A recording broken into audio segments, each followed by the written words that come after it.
Buenas tardes, somos el grupo 4 y el día de hoy vamos a presentar INSUCOL, una iniciativa de 5 estudiantes de Ingeniería Química de la Universidad de los Andes. La diabetes es una enfermedad metabólica que se encuentra entre las principales causas de muerte en los países desarrollados. Existen dos tipos, la diabetes tipo 1, donde la síntesis de insulina es defectuosa, y la tipo 2, donde la respuesta de las células a la insulina es deficiente. Con el paso de los años, el número de pacientes ha aumentado y se estima que si el aumento continúa no será posible suplir la demanda mundial. En el 2017, una de cada 11 personas padecían de diabetes, lo cual es una cifra alarmante. Por este motivo nace Insucol, una empresa que consiste en el diseño de una planta de producción de insulina, la cual busca cumplir con 3 objetivos del desarrollo sostenible de las Naciones Unidas. Estos son garantizar la vida saludable, promover el bienestar universal y fomentar el desarrollo económico a partir de la industria y la innovación. Las materias primas empleadas en este proceso y los riesgos asociados se muestran en pantalla. Estos riesgos representan riesgos biológicos, de corrosión a la salud, al medio ambiente y otros. El proceso de producción de insulina solo presenta desechos biológicos y no tiene subproductos. Respecto a este producto, se utiliza insulina galina, en donde la ficha técnica se presenta a continuación. Con el fin de suplir la demanda de insulina y realizar una producción sostenible, se evaluaron 3 posibilidades de síntesis para el producto. Las 3 alternativas varían en el microorganismo utilizado. En la primera se utilizó E. coli, en la segunda S. cerevisiae y en la última Pichia pastoris. En pantalla se muestra el diagrama de bloques para el proceso de producción de insulina a partir de E. coli. En este se muestran las operaciones unitarias requeridas para la producción y purificación. En pantalla se muestra el diagrama de bloques para el proceso de producción de insulina a partir de S. cerevisiae. En este se muestran las operaciones unitarias requeridas para la producción y purificación. Finalmente, en pantalla se muestra el diagrama de bloques para el proceso de producción de insulina a partir de P. pastoris. En este se muestran las operaciones unitarias requeridas para la producción y purificación. Para escoger la mejor alternativa se realizó un análisis comparativo conocido como el método analítico jerárquico. En primer lugar, fue necesario definir las variables que se iban a utilizar, entre las cuales estuvieron variables de costo, proceso, uso y asociadas a identidades. En la imagen se muestran las prioridades que se le asignó a cada variable. Las diferentes variables utilizadas y sus respectivos resultados se muestran en pantalla. Cabe resaltar que se realizó una estandarización de las variables numéricas en donde todas se muestran por lote de producción para una capacidad de fermentador de 50 metros cúbicos. Con el software Expert Choice fue posible seleccionar el proceso de producción de insulina a partir de la levadura Pichia pastoris. Con el fin de realizar un estudio de la demanda de insulina, se realizó una búsqueda del número de pacientes que ha habido a lo largo de los años y cuánto se proyecta que habrá en el mundo, en América y en Colombia. Las gráficas con las tendencias se muestran en las figuras. Estas tendencias son las mismas para las tres. El número de pacientes de diabetes aumenta a medida que pasan los años. Esto quiere decir que la demanda de insulina ha aumentado y seguirá aumentando. Respecto a la oferta, existen 3 grandes productores de insulina en el mundo: Novo Nordisk, Safoni y Eli Lilly. Estas 3 empresas proveen al 92% de las personas en el mercado mundial. A partir del estudio realizado por The Global and Chinese Insulin Industry, se ha calculado que si la demanda sigue aumentando y los productores continúan con las mismas prácticas, no va a ser posible suplir la demanda mundial. Luego de analizar la situación de diabetes en diferentes países de América, se evidenció una posible oportunidad de negocio con México y Brasil. Esto debido a que poseen la mayor cantidad de enfermos, que son aproximadamente 16 millones de personas cada uno. Se estudió la viabilidad del negocio a partir de los tratados de libre comercio. Se encontró que Colombia posee uno con México y posee en adición un acuerdo de crecimiento económico con los países de la Mercosur, dentro de los cuales se encuentra Brasil. Finalmente, se realizó una búsqueda sobre los posibles proveedores de las materias primas que se requieren en mayor cantidad para el proceso. Fue posible identificar proveedores nacionales e internacionales. La lista se muestra en pantalla y los proveedores internacionales se encuentran en México. La capacidad instalada se define como el número de unidades de insulina que se deben producir para suplir a nuestro mercado. Se encontró que necesitamos suplir aproximadamente a 3.650.000 personas. Para esto es necesario producir 44.443.860.000 unidades por año.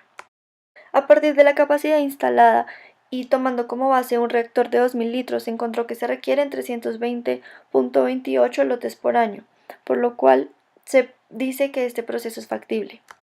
Para realizar un almacenamiento seguro reduciendo riesgos y que se cumpla con las normativas apropiadas, se sigue el decreto 2091/1986 de Colombia, enfocado en el área de farmacología. Adicionalmente, se sigue las recomendaciones de la aseguradora de riesgos profesionales para manejo de sustancias químicas. Y finalmente, para la etiqueta y el manejo de los reactivos se sigue la SGA, Sistema Globalmente Armonizado, el cual no es un reglamento, pero es de gran utilidad ya que Se usa a nivel mundial y es útil para etiquetar, almacenar y distribuir productos químicos. A continuación, se estudiaron tres alternativas para la localización de la planta: Bogotá, Barranquilla y Santa Marta. Para empezar, se tuvieron en cuenta factores como el acceso a materias primas, a mano de obra, proveedores, clientes, condiciones climáticas, condiciones geológicas, entre otras. Algunas de las variables que se utilizaron se muestran en pantalla. Barranquilla es una de las alternativas debido al desarrollo y demanda industrial que posee. Cuenta con tres zonas francas, ubicadas en los límites de la ciudad.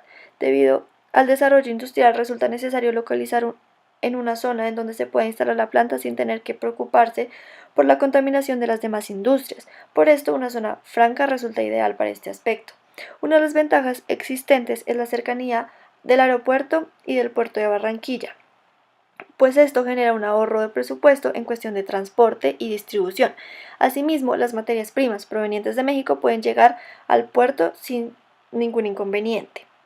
Bogotá es la capital de Colombia. Fue una de las alternativas debido a que la mayoría de las materias primas que se necesitan para el proceso se encuentran en este lugar, en diferentes industrias, facilitando así el manejo de la materia y reduciendo el costo de envío por el mismo. Cerca de la zona franca, que se ubica en los límites de Bogotá, se encuentra el aeropuerto El Dorado, para las importaciones y exportaciones que se necesiten para el desarrollo y crecimiento de la planta. Una de las desventajas que posee es que para el transporte marítimo se complica, y si hay futuras expansiones de la planta, aumentarán las exportaciones y esto aumentaría el costo de transporte. La última alternativa evaluada es Santa Marta. La zona franca en este caso se encuentra cerca del aeropuerto y del puerto. Por este motivo, la planta se ubicaría cerca de estos lugares para poder implementar las exportaciones de manera más eficiente y económica. Por otro lado, las materias primas necesarias pueden llegar directamente a Santa Marta, dado que muchas son importadas desde México y este es el único puerto que no tiene restricción para algunos productos como el metanol.